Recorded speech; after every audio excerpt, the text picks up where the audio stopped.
Subscribe பட்டனை அமுக்குங்க, bell பட்டனை அமுக்குங்க. வாழ்க வளமுடன். இப்படிக்கு பாட்டி வைத்தியம்.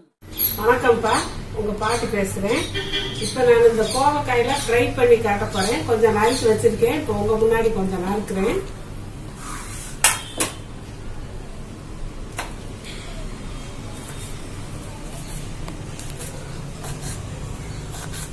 கோவக்காயை லேஸ் லேசா நறுக்கிடணும்ப்பா.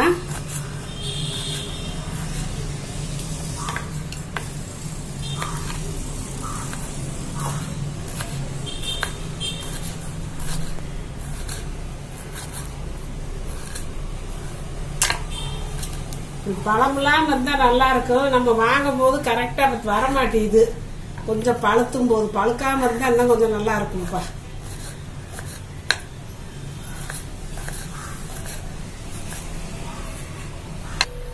ஒரு ஸ்பூன் எண்ணெய் ஊத்திக்கலாம்ப்பா.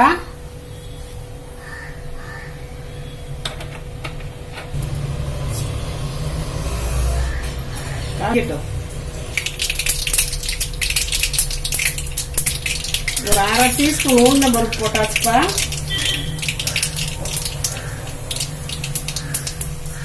கொஞ்சம் ஒரு 1/4 டீஸ்பூனுக்கு சோம்பு போட்டிருக்கேன்.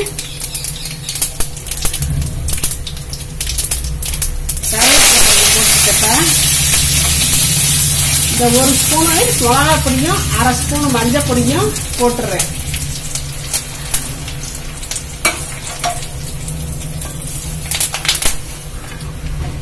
இது பிரியாணி பொடிப்பா, கறி மசால் பொடி. அது ஒரு அரை ஸ்பூன் போட்டாச்சுப்பா. இப்ப இந்த கோவக்காயை போட்டு நம்ம அப்படியே ஃப்ரை பண்ணலாம். இதுக்கு தேவையான அளவு உப்பு போட்டுக்கலாம்ப்பா. இதுல நம்ம தண்ணி ஊத்த போறது இல்ல. இப்படியே பிரட்டி விட்டுட்டு மூடி மூடி வச்சு அப்படியே வதக்கணும்னா வதங்கிரும். நல்லா பிரட்டி விட்டுக்கலாம் உப்பு போட்டதுனால. அடுப்புல குறைச்சு வச்சாச்சுப்பா. தீய சிம்ல வச்சாச்சு.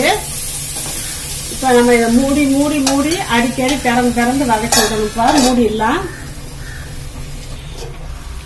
2-3 வாட்டி மூடி மூடி வச்சு வேக வச்சப்பா. இப்ப திறந்தாச்சு. இந்த மூடியை வச்சுப்பா. மூடி வச்சு வேக வச்சேன். இப்ப திறந்தாச்சு. நல்லா ஃப்ரை ஆயிடுச்சு. கம்மன்னு வாசமா இருக்குப்பா. கோவக்காய் இப்படி செஞ்சா எங்க பசங்க கொஞ்சம் பிரியமா சாப்பிடுவாங்க. சாம்பார் சாதம், தயிர் சாதத்துக்கெல்லாம் சூப்பரா இருக்கும். நல்லா ஒரு மாதிரி ஃப்ரையா இருக்கிறதுனால பிரியப்பட்டு சாப்பிடுவாங்க. பசங்களுக்காக தான் நான் செய்யறேன். இப்ப நானு இதை இறக்கிறப்ப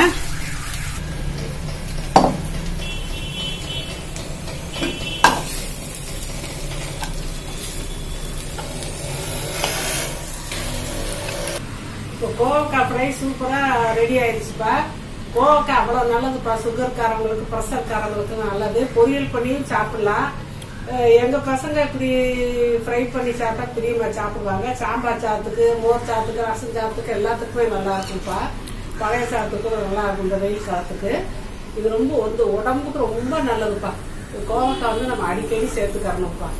அப்பதான் ரொம்ப நல்லது. இப்படி செஞ்சு இதே பழைய செஞ்சு அந்த வேற மாடலும் நான் உங்களுக்கு சொல்லித்தரேன். இப்ப நிறைய பேர்ப்பா நான் அவங்க கொஸ்டினுக்கு ஆன்சர் சொல்றதுலன்னு கேக்குறாங்க. சொல்லிக்கிட்டு தான் இருக்கேன். நான் அதுக்குன்னு சொல்லி பார்வையாளர்கள் கேள்வி பதில் நான் போட்டிருக்கேன்.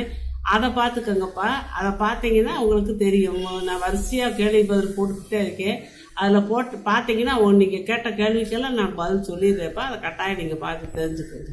சப்ஸ்கிரைப் பட்டனை அமுக்குங்க, பெல் பட்டனை அமுக்குங்க. வாழ்க வளமுடன். இப்படிக்கு பாட்டி வைத்தியம்.